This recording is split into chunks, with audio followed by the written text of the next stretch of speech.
our study that the problem of land subsidence is severely exacerbated by changes in precipitation that are expected from climate change. Even given all the things that Bangkok is already doing to control groundwater pumping and limit land subsidence, we expect that it will continue at a rate of about 5 to 30 centimeters until 2050. Now, that will be critical in some areas. And in fact, a majority of the cost, the greater proportion of the cost that we calculated at 2050 as a result of climate change, quote unquote, is related to the underlying dynamics of land subsidence. So here's the traditional urban development problem sort of coming back full force and reinforced by the impacts of climate change. On the third question, is it sufficient to conserve? Well, that invites the easy answer, no. But there's a bit more to say. The rules of the game have changed. So conservation and ecosystems that were in equilibrium before climate change started to work itself out are not necessarily so in the future. Now, when we refer to ecosystem-based solutions, I wanted to just raise a little flag of caution here, since it's often referred to as low cost, quote unquote. That may be true, but what we should worry about is the net benefit to intervention. I think that's a rather obvious point, but one that's sometimes forgotten. So again, back to the Bangkok example, what this city needs, and has realized that it needs, is a set of measures, some ecosystems based when it comes to protection against coastal erosion. It needs retention areas that are maintained and enhanced to sort of use nature as a buffer against flooding. But it also needs dikes and pumps and all those hardware things in an integrated package. So that would be my response to the third question.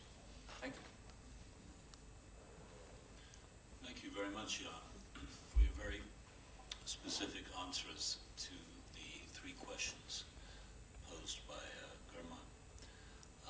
Using the World Bank study of the climate change impacts on Bangkok, which is actually part of a broader study that the World Bank, ADB, and JICA have done on climate and megacities in Asia, which will be launched, incidentally, this afternoon. I hope everyone can join us for that.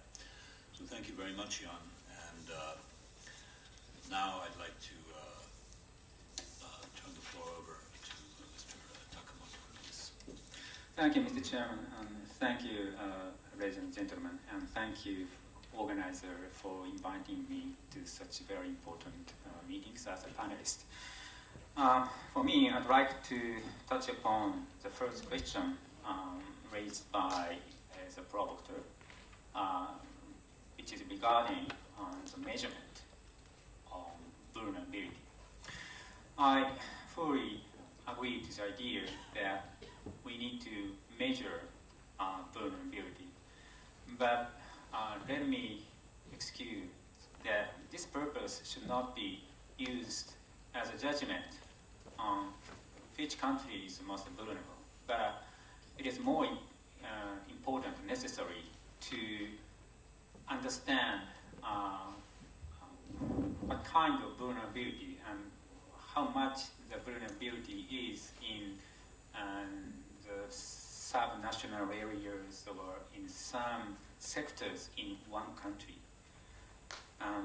So how to measure such vulnerability is, one idea is to develop methodology to distinguish vulnerabilities on climate variability and social and economical elements by using metric or statistical model. I think it's possible by surveying past data on such an area as agricultural productivity and so on. Let me raise some hypothesis that if crop productivity is completely determined by the climate variability, such as the change of rainfall, when doing assessment between the relation between rainfall amount and crop productivity, it must be linearly related. But in reality, it doesn't happen so that. I think in that case, other social and economical vulnerability is a cause to decrease the agricultural productivity. For example, in some low-developed countries where there is very low economic condition on a very low human capacity and very low institutional capacity, it should be very difficult to keep the productivity in stabilized level. Or in some desert or semi-desert areas where rainfall amount is very low every year. Even in that case, the crop productivity is changing, fluctuating. I think one of the reasons is the water for irrigation is pumped from non-renewable water resources, which is located in deep aquifers.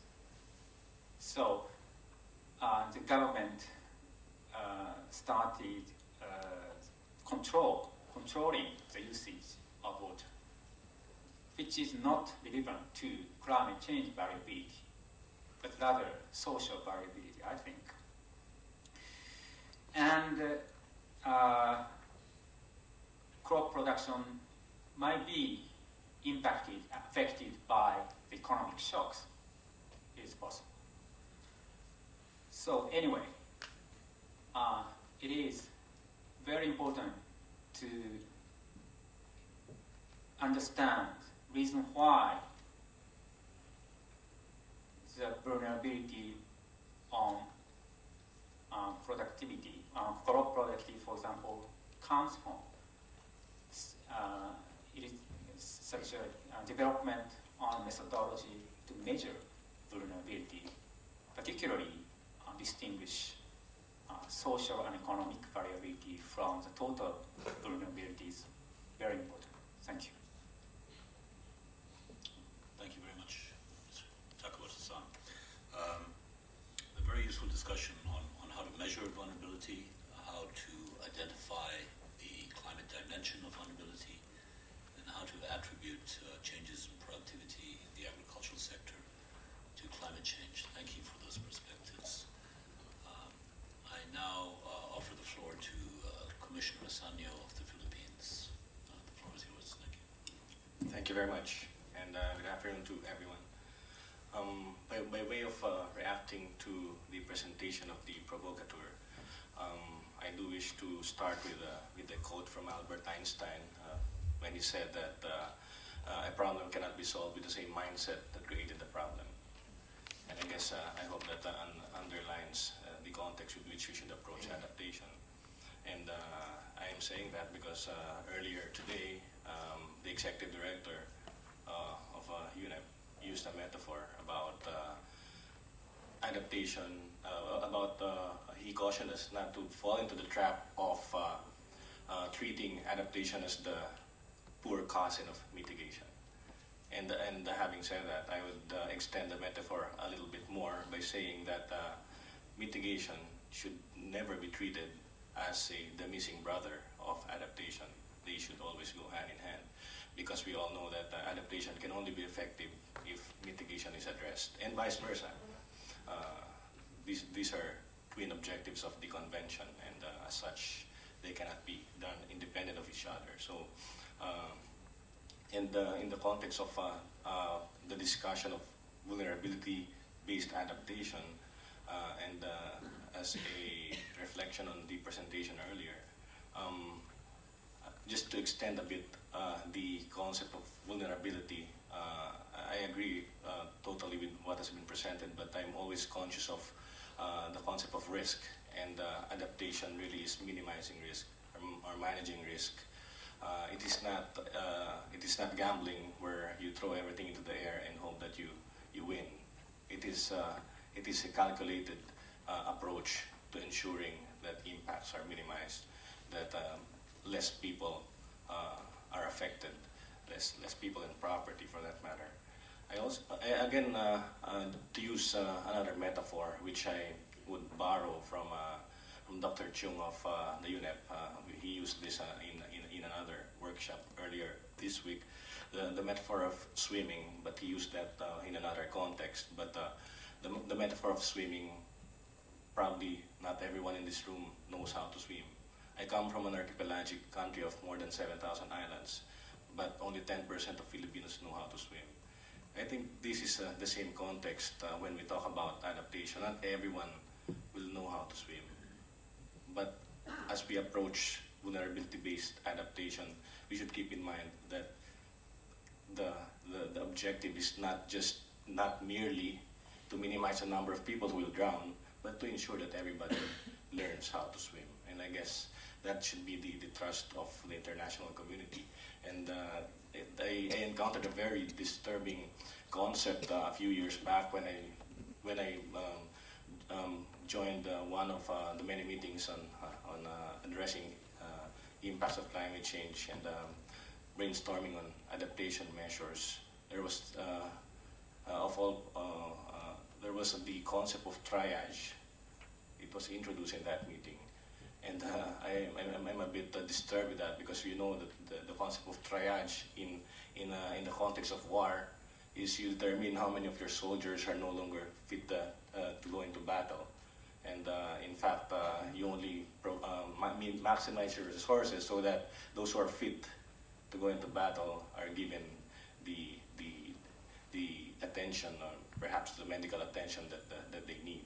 And I feel very uncomfortable with the concept of triage, because it goes into the question of whether who's more vulnerable than others, what species, for instance, is more important than another, what community or what country is more important than another. Triage has a lot to do with deciding which species, which areas, which communities will have to disappear from this earth. So that is something that we should avoid when we talk about when we talk about adaptation. Of course, we also have to take into context very seriously what has also been mentioned about non-climate stressors. Many problems in the developing world are not caused by climate change. The Philippines, for instance, only 2% of our coral reefs are in excellent condition, and that happened not because of climate change. 90% of our fish stocks are gone. Our forests are down to 12%. So that's not because of climate change, and the developing world has to contend with that. And we also have to consider that many people in the developing world are heavily dependent on natural resources, directly dependent on natural resources for their food and livelihood. And these are things that we have to consider when we think of ways of how to develop adaptation approaches. Now, I just want to touch on the topic of ecosystem-based adaptation. It has rapidly grown as and recognized and its role has been recognized that effectively managed ecosystems really play a pivotal role in enhancing climate change adaptation. That is